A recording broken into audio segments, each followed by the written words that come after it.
Pergi ke kandang melihat ternak. Ternak sehat, senang hatinya. Tuayan memang banyak, tetapi sedikit pekerjanya.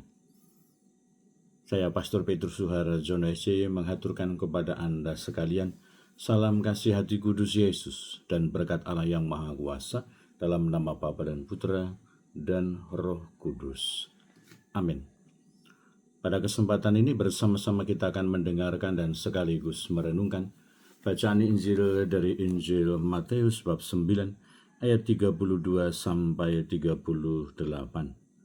Bacaan Injil ini juga menjadi bahan permenungan kita dalam perayaan Ekaristi Hari Biasa Pekan Biasa ke-14, Selasa 8 Juli 2025. Pada suatu hari dibawalah kepada Yesus seorang bisu yang kerasukan setan. Setelah setan diusir, orang bisu itu dapat berbicara. Maka heranlah orang banyak katanya, hal semacam ini belum pernah dilihat orang Israel. Tetapi orang Farisi berkata, dengan kuasa penghulu setan, ia mengusir setan. Demikianlah Yesus berkeliling ke semua kota dan desa. Ia mengajar dalam rumah-rumah ibadat dan mewartakan Injil Kerajaan Surga, serta melenyapkan segala penyakit dan kelemahan. Melihat orang banyak itu, tergeraklah hati Yesus oleh belas kasih kepada mereka, karena mereka lelah dan terlantar seperti domba yang tidak bergembala. Maka kata Yesus kepada murid-muridnya, tuayan memang banyak, tetapi sedikitlah pekerjanya. Karena itu mintalah kepada Tuhan yang empunya tuayan, supaya ia mengirim pekerja-pekerja untuk tuayan itu. Demikianlah sabda Tuhan, terpujilah Kristus.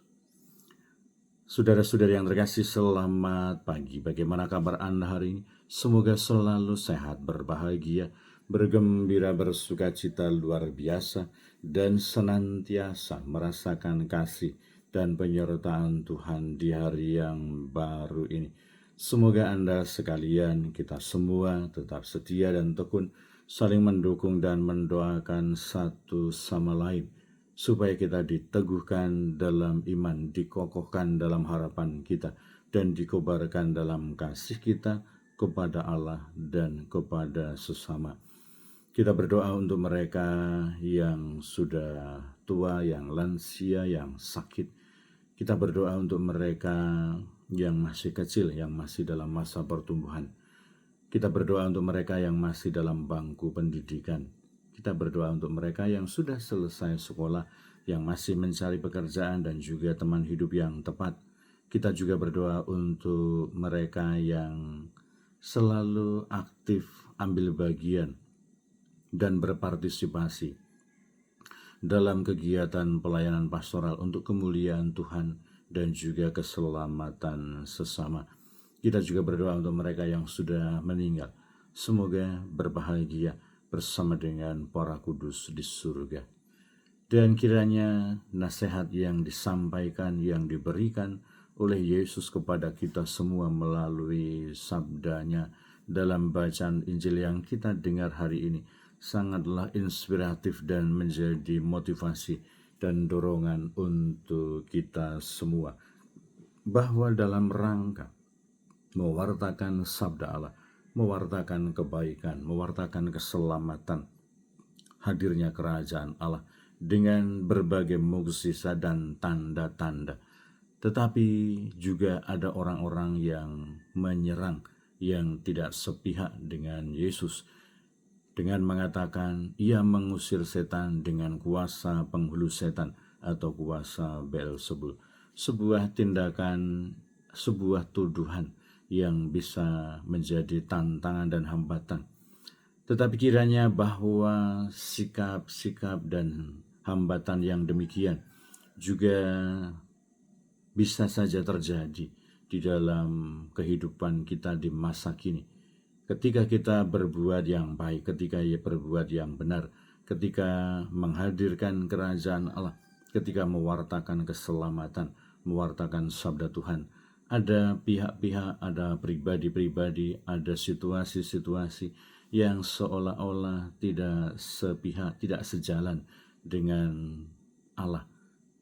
Seolah-olah menuduh bahwa kita modus, kita mempunyai maksud-maksud tertentu, atau memiliki niat-niat tertentu untuk pencitraan dan lain sebagainya.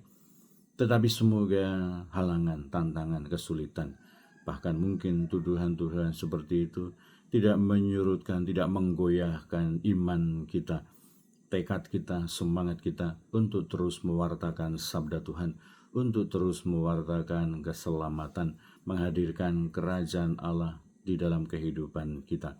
Masih banyak pekerjaan, banyak hal yang harus dibuat demi hadirnya keselamatan Allah. Masih banyak orang yang perlu ditolong, diselamatkan. Masih perlu dunia kita diarahkan untuk mendekati, mencapai keselamatan Allah. Maka Yesus mengatakan, mintalah kepada Tuhan yang mempunyai tuaian, supaya ia mengirim pekerja-pekerja untuk tuaian itu. Maka meskipun banyak tantangan dan kesulitan, banyak hambatan, banyak pribadi-pribadi yang seolah-olah tidak sejalan, tidak berpihak pada karya keselamatan Allah, banyak yang menyerang, banyak yang menuduh, tetapi semoga ingat akan sabda Yesus hari ini. Tuaian memang banyak, tetapi pekerjanya sedikit. Semoga kita tetap memiliki semangat pelayanan, semangat pastoral, semangat dan dedikasi yang tinggi untuk terus mewartakan kerajaan Allah, untuk terus menghadirkan sabda Tuhan, untuk terus menghadirkan keselamatan Allah di dalam kehidupan kita. Memang tidak gampang, memang tidak mudah, memang hambatan itu akan selalu ada, entah dari dalam, entah dari luar diri kita. Tetapi semoga kita tidak pernah goyah, kita tidak pernah patah semangat, kita tidak pernah putus asa, kita tidak pernah mundur, kita tidak pernah berpaling dari Allah, dari misi keselamatannya. Tetapi semoga sebaliknya ini menjadi momen yang baik bagi kita untuk terus secara kreatif, secara inspiratif menimba kekuatan Allah, untuk senantiasa berkanjang di dalam doa, di dalam permenungan refleksi kita, dan membangun semangat yang baru untuk terus mewartakan sabda Allah, mewartakan keselamatan Tuhan, menghadirkan kerajaan Allah di dalam kehidupan kita. Sebagai pribadi-pribadi yang beriman dan percaya kepada Kristus, semoga kita selalu sadar akan visi misi kerajaan Allah, tugas dan panggilan kita sebagai para pengikut Kristus, dan senantiasa tetap bertekun dan bersemangat meskipun banyak mengalami tantangan dan kesulitan di dalam kehidupan kita. Kita dipanggil, kita diutus menghadirkan keselamatan Allah, mewartakan sabda Tuhan, menghadirkan kerajaan Allah. Berkat Allah yang Maha Kuasa dalam nama Bapa dan Putra dan Roh Kudus. Amin.